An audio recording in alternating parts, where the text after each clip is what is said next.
Okay.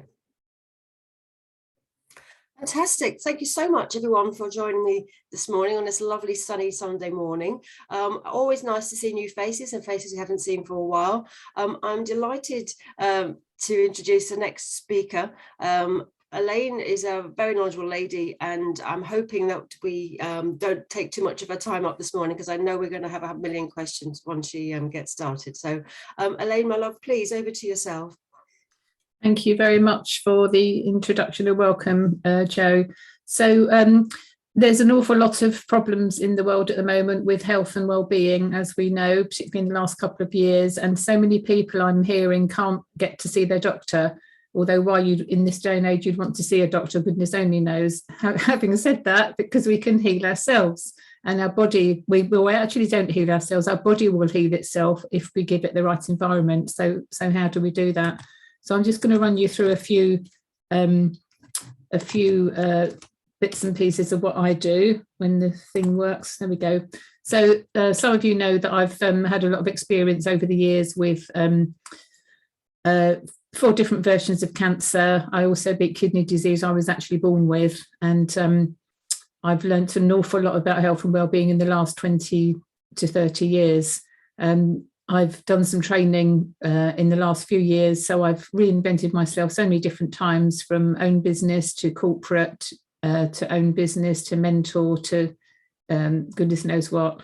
So there's not an awful lot that I haven't done over the years. So what I do now, I take the experience I have, and I don't class myself as a coach, although I am a qualified coach. I class myself as a mentor, because I've been there, done it, got the T-shirt written. I've contributed to 10 books and done lots of interesting stuff. So what I'm going to say, obviously, isn't for you to go, yes, Elaine said, I've got to do this, this and this. Usual disclaimer, anything you need to know, you should check also with your doctor if there's anything that you are concerned about. It's all about providing the right environment, as I said, so that your body will heal itself. Simple as that. I'm going to run you through part of the health program that I've created, so that I can give you an insight on how I work. So I look at finding the root cause.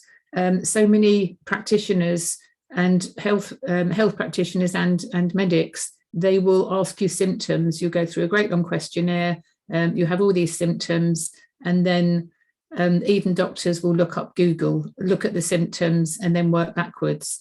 I work the other way around. I look at the root cause of the problem, and I do that by providing different analysis. So I have a finger prick blood test that comes home to the individual. I have a hair mineral analysis, which again comes home to the individual. So you do these things at home. I have a behaviour profile, and I have a metabolic assessment, and those 2 are online.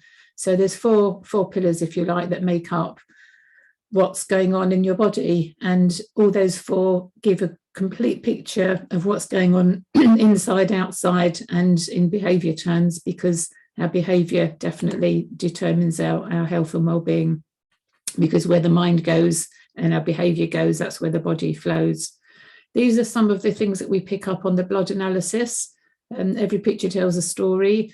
These are obviously magnified images of what happens in the blood.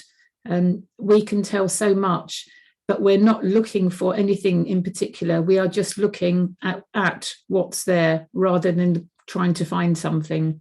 So all of my clients have oxidative stress. That's a big thing. We all have oxidative stress in one level or another. The level of oxidative stress that we have will determine how close you are on the path to cancer. And obviously that's dear to my heart. And I can tell by just looking at the pictures what remedies and resources are needed for people to help fix themselves. So these are just an example. The hair analysis gives details of what the measurements are in terms of the minerals. And it's not the actual measurements that's important, it's the ratio between each of the measurements that's important. So, for example, if you have too much magnesium in relation to potassium or phosphorus, they can cause untold mental health problems and even really as serious as suicidal tendencies. So this is why I will never recommend generic supplements, because without knowing what the body needs, the individual, we could actually be doing a big disservice. The measurements will determine the ratio.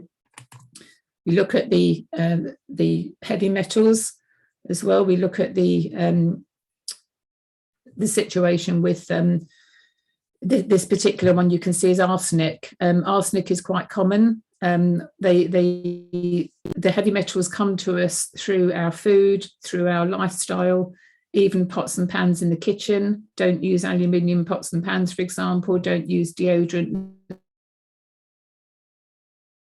It's got aluminium in it, and loads of other things, chemtrails that are sprayed upon us and so on and so forth, is where the toxicity comes from. But also it goes back generations. We're actually born, many of us are born with toxicity through our mother, through the what's it tube, I can't think what you call it when you connect it to the mother. So we also look for these things as well we don't look for, as I say, we identify various different generic pictures. So each picture tells a story, whether it's a hair analysis, whether it's a blood analysis. Some more things that we can pick up through both of these: liver stress, fatigue, ulcers, parasites. Parasites, it's a big one, heavy metal toxicity, hormone imbalance, etc., etc. We all will have inflammation of some kind or another, and all of these things will lead to cell dysfunction and gut dysbiosis and so on and so forth. So it's very, very interesting. I mentioned behaviour analysis as well. So I use the DISC model, as I'm sure you all know from previous discussions. So these are the words I use for the 4 different DISC styles. This isn't about pigeonhole people in different modes. It's about looking at what your leading style is, and each of these leading styles have different aspects of health and well-being. We have different ways that we will recharge our batteries, different ways that we will express ourselves, and how we do that impacts on our health. So, for example, the high Ds and the high Is typically will suffer with burnout, with blood pressure issues, whereas the S and the Cs will suffer more from internal situation. So migraines, arthritis, gut issues, IBS, all those kind of things. Obviously, that's a generic sweeping statement, but they are trends that I'm talking about here. So when you know what your behavioural style is, you can then learn how to manage yourself and keep yourself in check, as it were. These are some of the conditions that are common for each type of person. The Ds and the Is tend to do too much, try to control everything, in particular with the Ds. The S and the Cs, they worry and they hold on to thoughts and things. So you can see here that there's quite a wide-ranging variety of different illnesses, and this all goes back to the work of Hippocrates in 400 BC, who was a doctor, and doctors used to take the Hippocratic Oath. I understand that's gone by the wayside now, but the Hippocratic Oath starts with "do no harm," and I know that phrase can't be used in conjunction with the medical profession, because unfortunately a lot of the medications do harm. And there's even a condition now, I can never say the word, something like iatricide or something like that, which is death by combination of drugs. And I find that the clients who come to me are those who've either been sent home to die with serious cancer or other really serious conditions, or they've been sent home by their doctor. Their doctor's not been able to find out what's wrong. The person knows that they're not feeling very well. The doctor can't find anything because they're just going on the symptoms. They're not getting to the root cause. But they say, try this and try that. One lady recently came home with 7 prescriptions, and still the doctor couldn't find something. Excuse me, but she knew she felt rubbish. Within 3 weeks with the testing, we got to the root cause and there were several underlying issues. Even if somebody has a top line diagnosis of cancer, there are other underlying things which which have caused problems over the years. And a lot of people in their 40s plus are carrying with them a whole lifetime of problems, that they've been eating foods that don't suit them, or they've been behaving in a way that's not congruent to good health. So there's not one size fits all, there's lots of different aspects. This is an example of behavioural profile. A key thing that causes ill health is when people change their behaviour when they're out in the outside world. So they're one person at home, and then when they go in the outside world, they change their behaviour. So they put on a mask. When that behaviour shift, when that behaviour shift is really huge, that's when we see particular problems. And the difference where you change your behaviour, that trend will determine what sort of health challenges that you're likely to have. So I can tell on just looking at somebody's behavioural profile what the likelihood is of them being ill and what they're likely to have wrong with them, without even talking anything about health. We can all adapt our behaviour style. We can do that to a limited degree. Some of us are more flexible than others. I'm very fortunate that my flexibility is between 70 and 95%, which is huge. And it's very unusual. And I'm finding more and more how unusual I am in the world. That's also got me into trouble, but it's also saved my life on more than one occasion, for which I make no apology. But I do appreciate that I'm not everybody's cup of tea, and I'm quite difficult for some people to get on with. But that's the thing that helps me to help other people to heal. I just go straight to the root of the problem. I'm no nonsense, direct, and that's my approach, which it is what it is. When we see how flexible we are through the behavioural profile, it's then a light bulb moment for many people. I've had grown men crying when they see their behaviours, and the impact that their shift in behaviour between their natural style and their work style has had on their lives. So it's really quite a profound tool that I use. The metabolic analysis is the other online assessment, and that looks at the chemistry. I look at things like the pH readings. We're told time and time again our pH must be 7. No, our blood is 7.365. We cannot check our own blood, but we can check our saliva and we can check our urine. These are the numbers that we should be aiming for, and we do that through monitoring what we're eating. So our nutrition is really key to determine what's going on within our body. Very often what I find is the pH levels are inverted. The urine is higher reading than the saliva, which means that the person is retaining toxins, and that's another conversation about detoxing. So there's some basic things that we can do to keep well, which the nutritionists in the group will know this anyway, but avoiding dairy, it's really high acidic and it's mucus forming. Eating a plant-based organic food diet, ideally, nothing processed, because it contains omega-6s, bad fats and sugars. Avoiding sugar directly. Sugar feeds cancer, oxygen kills it. So that's a very simple thing to remember. Cooking fresh daily, like grandma used to do, adding fresh organic spices and herbs. If you are a meat eater, buy organic grass-fed produce is a way to manage that. Make sure you've got high quality water, never ever drink from a tap. High quality organic foods, ideally, good air, good emotional health, being positive, oxygen, as I mentioned, and oils in moderation, the good oils, obviously, and there's a whole range of those that we can talk about another time. But not everybody is suited to oils. Some of the people who do the hair analysis actually, for a period of time, they shouldn't be taking oils. So again, I wouldn't necessarily, well, I don't say to people take omega oils, for example. I used to, but I know that that's not the right thing now.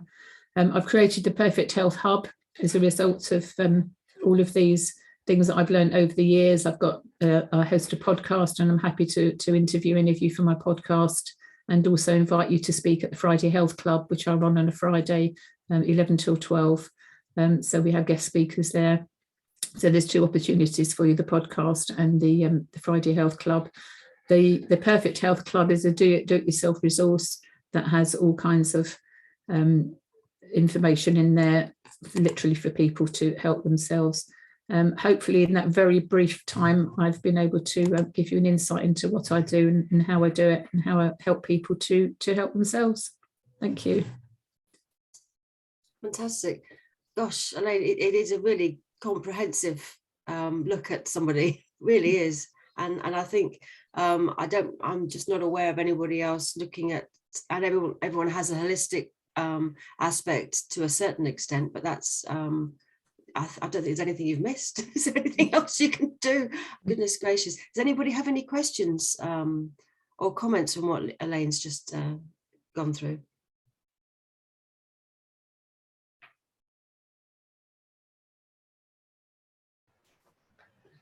Jane. I have some questions because I'm fortunate that I can walk, I can move my head and neck and everything else, but I'm 27 operations down to be where I am today, having dropped 1,000 foot in 6 seconds and was left paralysed for life. So I've had lots and lots of surgery. My spine is like a metal ladder rack that's bolted, and so is my neck. When your spine is affected with spinal injury, of course your bowel and everything else, because the nerves come from round.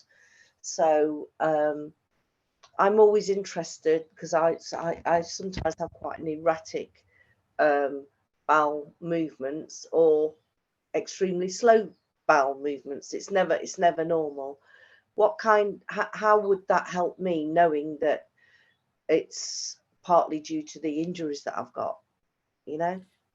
Because it's a case of looking what's in your blood and what's in your minerals.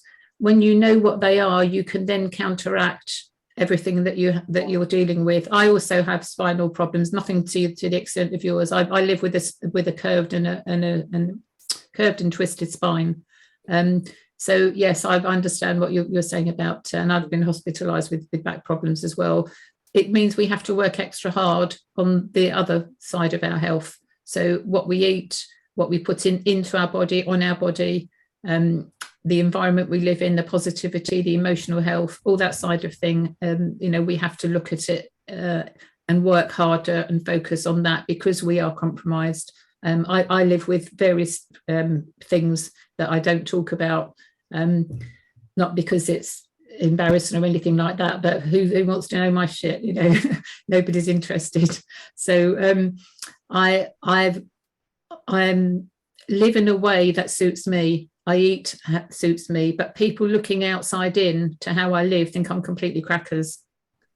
But it works for me. It's what makes you feel good, isn't it? I mean, exactly. I truly believe in what you're doing, because we ingest so much, whether it be emotional, physical. It's not just food, what we ingest. And there was a guy over 100 years ago, his name is Dr. Matawley, and he said, if we do not express our fears and everything, in tears, sort of expressing them, they will seep into our organs. And I think we've got a lot of people that have got underlying issues because they're not dealing with that. Absolutely, spot on. And that's the thing that stops people healing. So I've helped a lot of people reverse cancer, or I've been able to give them extra life and quality and all the rest of it if it really is too little too late when they find me. But the biggest thing that stops people healing is the emotional health. We can do all the right things, we can take the right foods, the right environment, we can tick all the boxes, but if our emotional health is not right, people won't heal. Simple as that. Can you work with adhesions? It's no different to anything else. It's looking at the whole situation of what's there. Adhesions are just another thing that we have to manage around. Mm-hmm. Okay, thank you. The blood doesn't lie, so it's looking at what's in the blood. The hair analysis doesn't lie. We just see what's there, and then we can work with it. Even though you've had your hair coloured like mine, because obviously this is not my colour. You take it from the scalp, so don't have it within a few weeks of having. We can still tell, yes, we can, but it's more accurate if you have clean hair So just wait till you're going to cut, if you're thinking about doing this, wait till you next going to colour your hair. We only need about half an inch to an inch, something like that, and it's about a thumb's worth level amount that we need. And how long does this take? The blood analysis we can do within a week. The hair analysis takes 3 weeks from when they receive the sample. Interesting, very interesting. I'll pass over because I've taken over. I'll shut now. No, it's, you know, that's what it's all about. It's asking questions. Anybody else have any questions for Elaine, or comments, thoughts? I'm hosting a retreat later on this year. I've just got 2 spaces left now. Lisa's coming to the retreat. It's in the Algarve where I live, just up the road. So if anybody fancies coming away and learning a bit more about all this stuff, feel free. What are the dates? 27th of September for 5 nights. And I've got another one on the 14th of October, 14th through the 18th, which is more lined to business people. And that's about positive intelligence, emotional intelligence, DISC behavioural profiling, and strategies for critical thinking and so on. That's a more corporate type of event in a different venue. What I'm doing, I'm doing 2. So I'm trialing different venues for different things. And then next year I'll be doing more. I've run 3 retreats in the UK before, but I've not run one in Portugal, and then it's a different kettle of fish over here. I bet it is. I bet it is. A lot, probably easier to get people because of thinking of the sunshine, but at the same time, all the logistics. Not necessarily, because a lot of people won't travel still. So we'll see what happens. Yes. Fantastic. Any last questions for Elaine? As I can see, we've just sneaked on to 11 o'clock. How about that? I'm just quickly going to say my friend has got vasculitis, and it's very hard because we're poles apart with our belief systems. But sadly, she's on probably 20 or 30 tablets a day. Yeah. It's really quite upsetting for me to see all the symptoms she's having really may not even be a vasculitis. It could be the effects of her medication, and she's been having muscle spasms, and she would not admit that the medication could be causing them, but in the end her GP has actually started to reduce her pain relief, whatever that was doing, and it was the medication. And I think a lot of what she's telling me is wrong with her is the side effects of the drugs. It's a huge cocktail.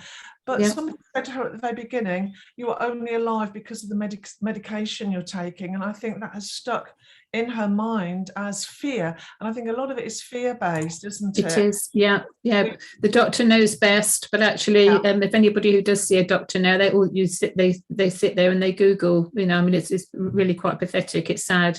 But it's not their fault. It's the training that they've had, the indoctrination that they've had. I've got a client I'm helping with vasculitis. He's never felt so well, and he's doing all kinds of strategies that I've suggested. And also he's reducing his medication. But vasculitis, like everything, is reversible. Everything, pretty much, even stage 4 cancer, MS. I've got lots of stories that I can regale you on another time. But it's all reversible. Yeah, I'd love to. But I said to her, I know it's time, but I said to her, okay, Tina, I said, if you would do exactly what I told you to do for 2 weeks, and I can guarantee you'd be cured at the end of it, would you do it? And she hesitated. She went, I don't. I'm going to guarantee, 100% guarantee, you're going to be well. But you just have to do exactly what I said. She could not say yes. So in a way, do people invest in that? And if somebody's got an investment in it, it's so hard, isn't it, to get that person to let go of that, maybe that comfort blanket that they feel they're having. It's almost why do they want to be unwell? What is it that's they're holding on to? What is it? Are they? It goes back to the emotional side of things and the fear, and also the attention. For some people, if their condition goes away, who are they? They are their condition. So they're hiding behind You know, Yeah. oh, I can't do this because I've got ME. I can't do that because I've got MS. Oh, I've got cancer. The language that we tell ourselves, you know, it just breeds and grows the thing.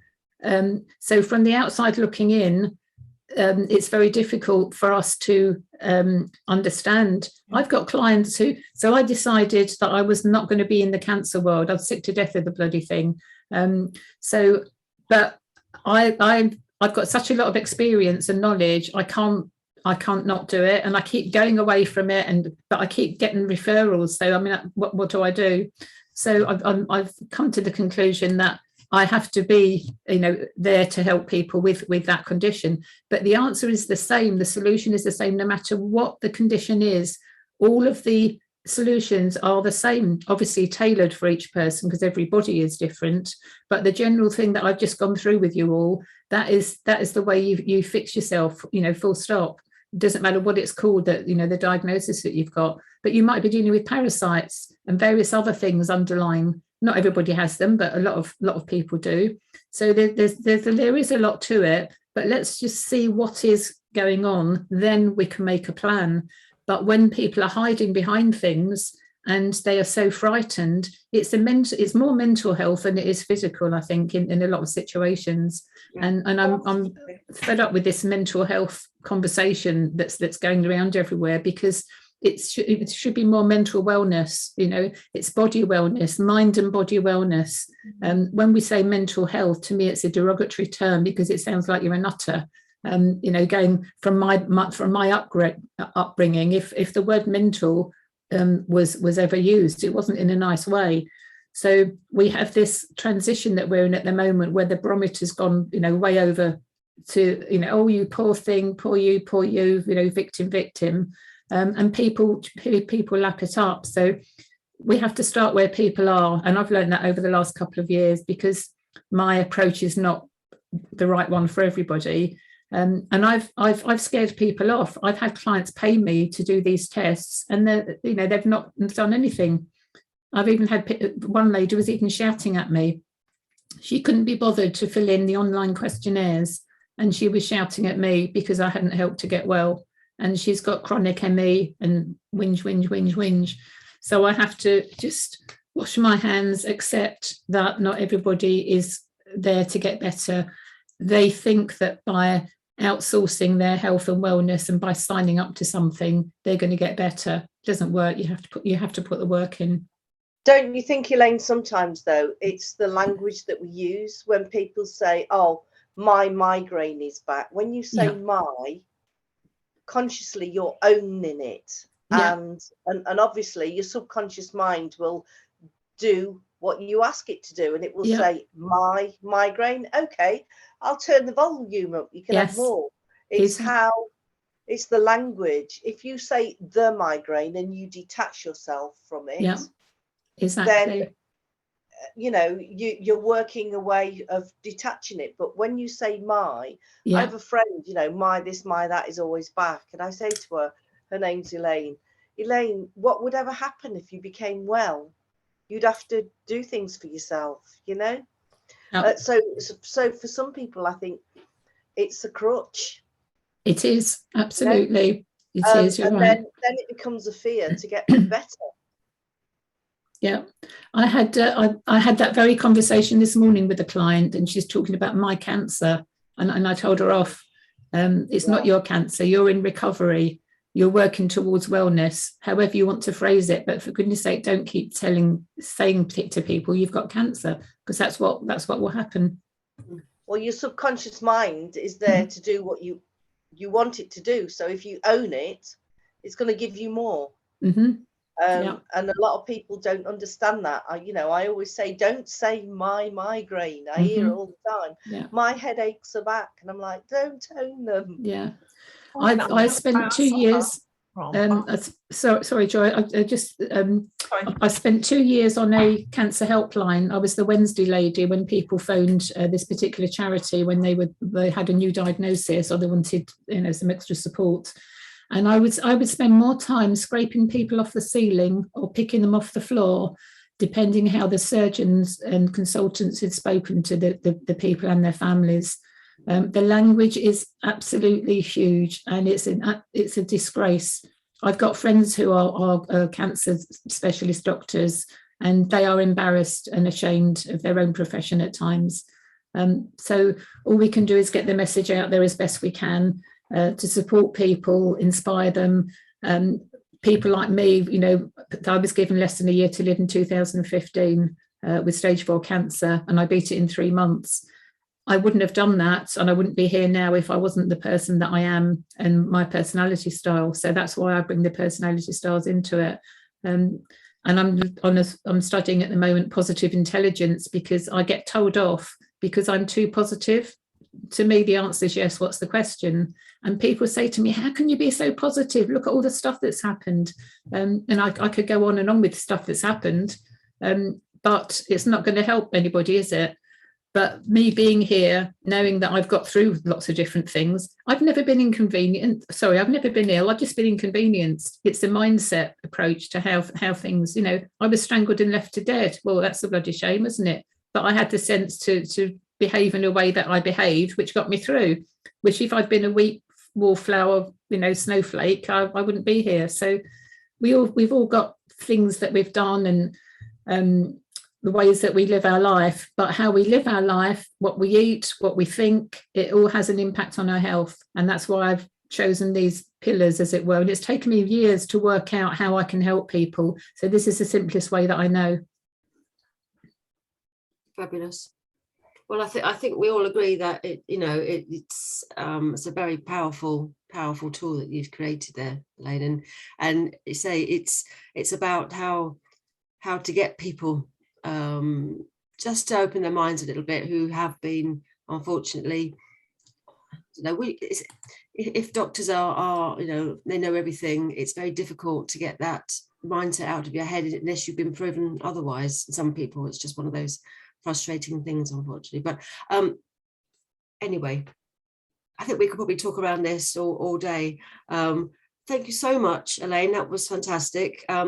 Obviously, this is being recorded and will be going on the website. So if you know anybody who would benefit from Elaine's whole package, Joy, maybe your friend would want to watch this recording and see with them. I would love her to. I really would, Joanna. I have tried. I've had to stop rescuing her, and all I can do is love her through it. Unfortunately, I can't do any more, and I've had to accept that. But yeah, I would really love her to get that help. But no, unfortunately, she was in a long-term abusive relationship, really mentally as well. So and she's still got a new partner's not as. It's about the same, but she uses words like, it makes my blood boil. Well, blood boiling is not good to even say that it makes, if her blood's still boiling now, then it's not good for a vasculitis, is it really? So I'd love to share this with her. I really would, but I've tried over the years, but it's sad. But like, Elaine said, you've got to help the people that come to you. And that's really all we can do, isn't it? Yeah, absolutely. Yeah. Absolutely. And we can't also, I've had to accept that we can't save the world. I can't save the world. I can only help those who want to help themselves. And even those who say they want to help themselves, actually, when it comes to it, they don't really, they're not prepared to put the effort in. And I'm, it's tough love, but it works. And that's all I can offer. Well, there's nothing wrong with you that what's right with you couldn't fix, according to Baruch Salem. And I like that stuff. Yes, I like that too. Yeah. Brilliant. Thank you. Really good. I enjoyed it. Thank you. Thank you. On that wonderful note, have a lovely rest of your day. Hope the sun is shining on you wherever you are, and I'll see you all next week. Thanks very much. Thanks, everyone. Bye-bye. Thank you. Bye.